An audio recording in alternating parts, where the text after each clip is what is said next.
Halo semuanya, saya Aulia dari kelompok 2. Kelompok kami akan membahas salah satu filsuf politik terkenal yang berasal dari Timur Tengah, yaitu Al-Farabi.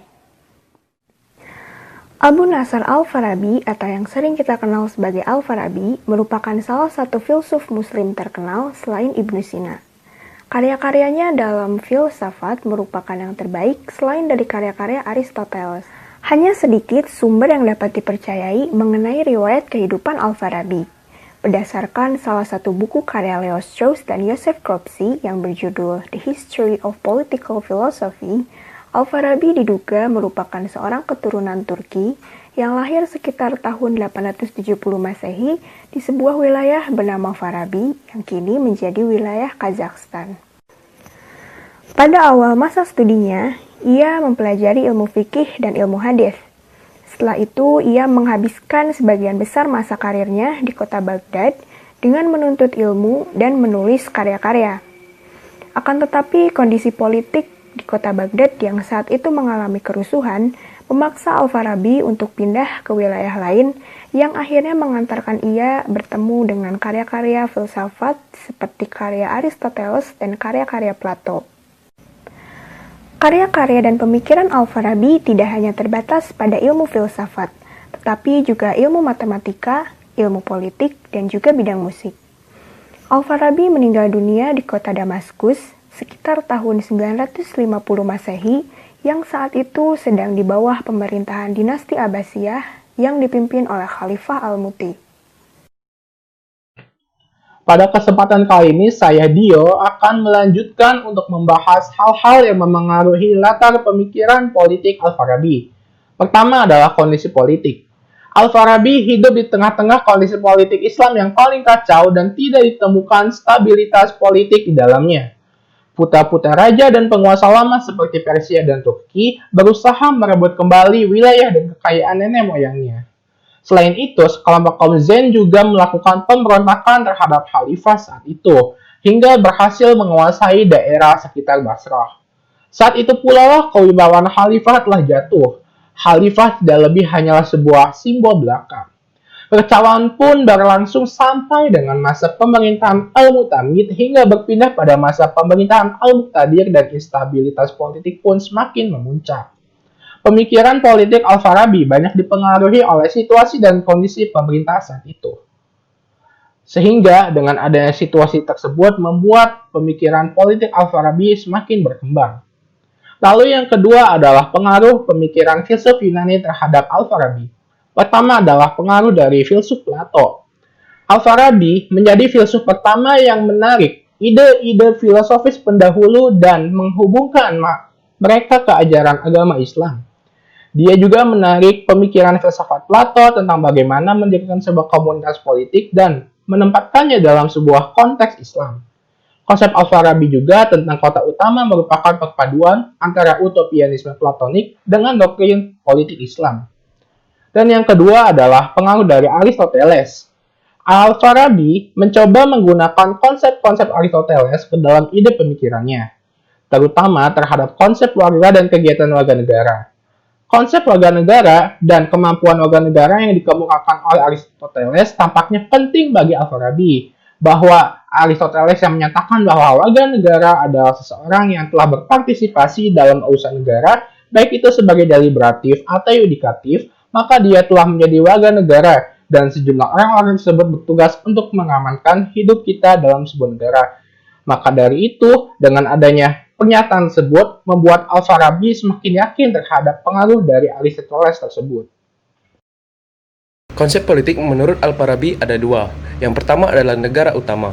Dalam negara utama, Al-Farabi menyatakan bahwa manusia adalah makhluk sosial yang mempunyai kecenderungan alami untuk bermasyarakat. Karena itu, ia tidak mampu untuk hidup sendiri tanpa bantuan pihak lain seperti asosiasi politik. Asosiasi politik dibagi menjadi 3 bagian, yaitu bagian terbesar atau dunia, bagian sedang atau umat, dan bagian kecil atau kota. Al-Farabi menggambarkan suatu kota sebagai suatu keseluruhan yang saling berkaitan. Apabila ada bagian yang sakit, maka yang lainnya akan bereaksi dan menjaganya. Negara utama memiliki 3 syarat keunggulan. Yang pertama, unggul dalam ilmu pengetahuan, kedua, unggul dalam ideologi, dan yang terakhir, unggul dalam agama. Suatu negara utama dipimpin oleh seorang kepala negara.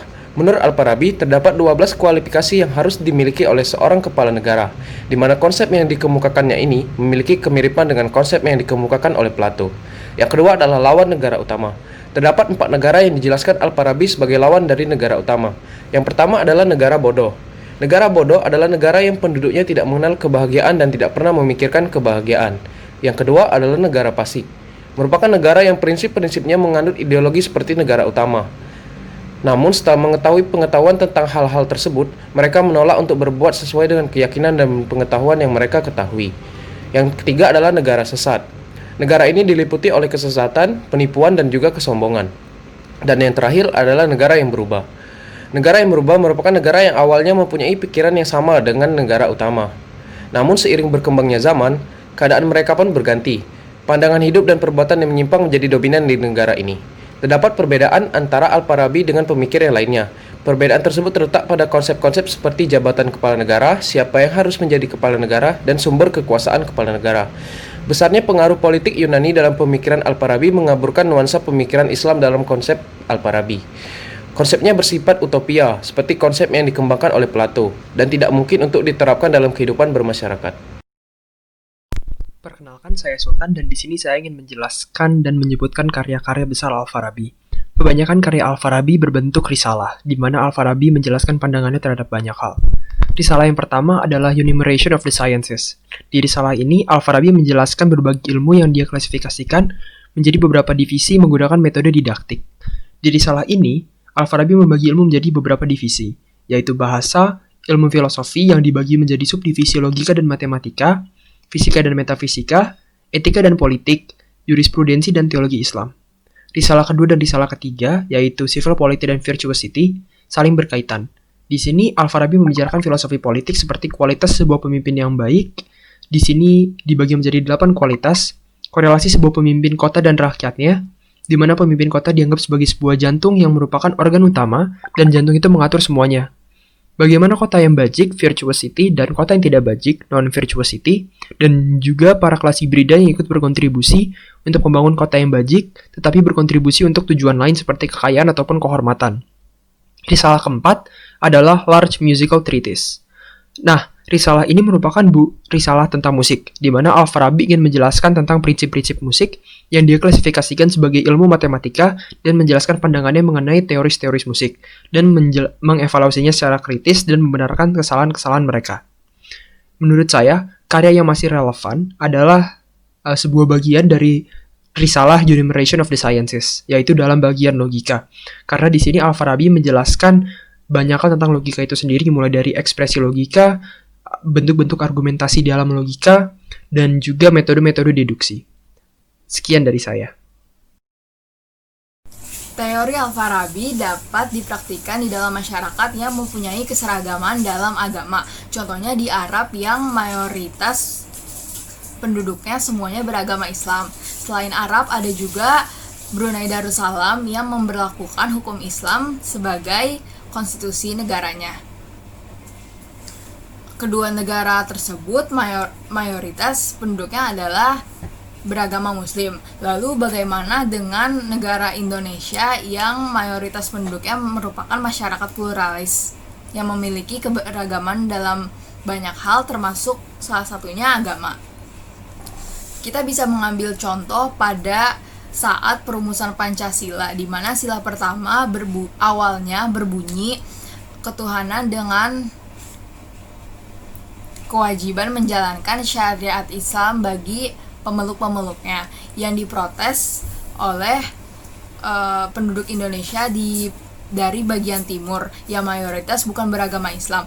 Mereka menganggap bahwa sila tersebut tidak mencerminkan Bhinneka Tunggal Ika karena hanya menyebutkan agama Islam, sementara penduduk Indonesia agamanya tidak hanya Islam.